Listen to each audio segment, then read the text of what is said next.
Please don't mix of still, yet, and already. A kula, they're not the same. Ba iri ɗaya ba ne, kuma aikinsu kowanne da bambanci. So, in this series, we are going to explain how to use already, still, and yet. A wannan darasin kuma za mu yi magana ne akan yadda za a yi amfani da already, still, da yet. But if you know this is your first visit, kindly subscribe to this YouTube channel for more videos like this. Amma idan ka san yau ne ka fara ziyartar wannan tasha, so ya kamata ku danna subscribe sannan ku buɗe ƙararrawar sanarwa domin sanar da ku da zarar mun ɗora sabuwar video. Okay, let's dive into this.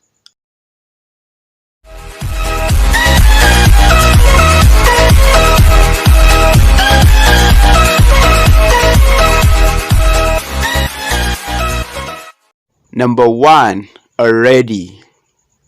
Already. Ya riga da. Ya riga da. So, already means something happened earlier than we expected. Already tana nufin wani abu ya faru kafin lokacin da muke tunanin faruwar haka. Already usually goes with have and has, and it is usually before the main verb.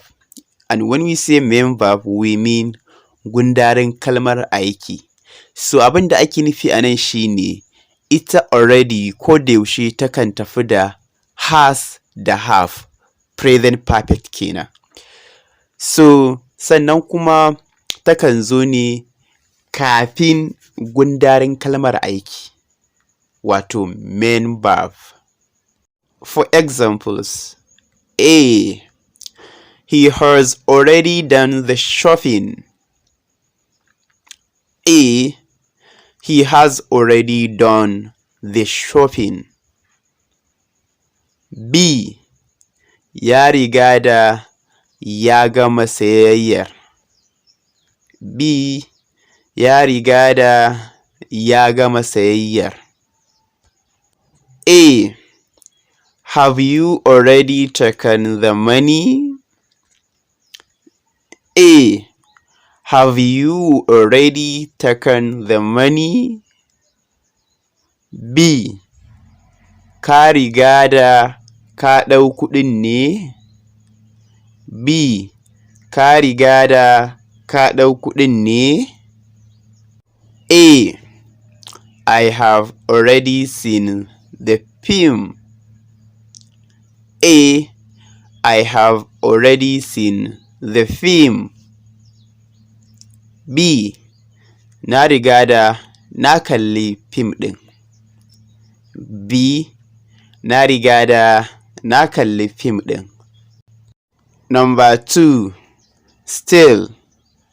Still. Har yanzu. Har yanzu. Still means that something is ongoing, hasn't finished, particularly when it is expected to finish earlier. So, ita still tana nufin misali wani abu ne aiki, misali har yanzu ana kan yin sa, sannan kuma ba a gama shi ba, musamman ma idan ana so a gama shi kafin wannan lokacin. So shi ai amfani da still wajen nuna cewa wannan aikin har yanzu ba a gama ba.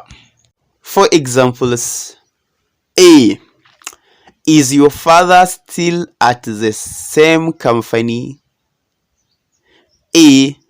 Is your father still at the same company? B. Har yanzu mahaifinka yana wannan ma'aikatar? B. Har yanzu mahaifinka yana wannan ma'aikatar? A. The baby is still crying. A. The baby is still crying. B. Jaririn har yanzu yana kuka. B. Jaririn har yanzu yana kuka. A. I am still doing my work. I am still doing my work. Har yanzu ina yin aikina. Har yanzu ina yin aikina. A. Are you still playing the football? A. Are you still playing the football? B. Har yanzu kana wasa da ƙwallon ƙafar? B. Har yanzu kana wasa da ƙwallon ƙafar? 3. Last but not the least, yet. Yet. Yet is similar with still, but still they are not the same. They are different. So make sure you don't mix them up. Okay? Yet na da kamanceceniya da still, amma har yanzu ba ɗaya suke ba. Suna da bambancin yadda ake amfani da su. To, don haka kowace ka yi amfani da ita daban, suna da bambanci. Yet means that something we expected has happened or hasn't happened. Yet tana nufin abin da muke zato ko muke tsammani ya faru ko kuma bai faru ba. And we usually put it at the end of a sentence. Mafi yawancin lokuta mukan saka ta ne a ƙarshen jimla. So you see, this is the big difference between yet and still. Yet akan yi amfani da ita a ƙarshen sentence ne, ƙarshen jimla. Ita kuma still kuna gani da zarar an yi amfani da main verb, wato ainihin kalmar aiki, sai a yi amfani da ita. For examples, A. She wouldn't have sent the email yet. A. She wouldn't have sent the email yet. B. Ba lalle ne hatta su tura saƙon email ɗin ba har yanzu. Ba lalle ne hatta tura saƙon email ɗin ba har yanzu. A. Bintu has bought a new dress but hasn't worn it yet. A. Bintu has bought a new dress but has not worn it yet. B. Bintu ta siyo sabon kayan sawa, amma har yanzu bata saka ba.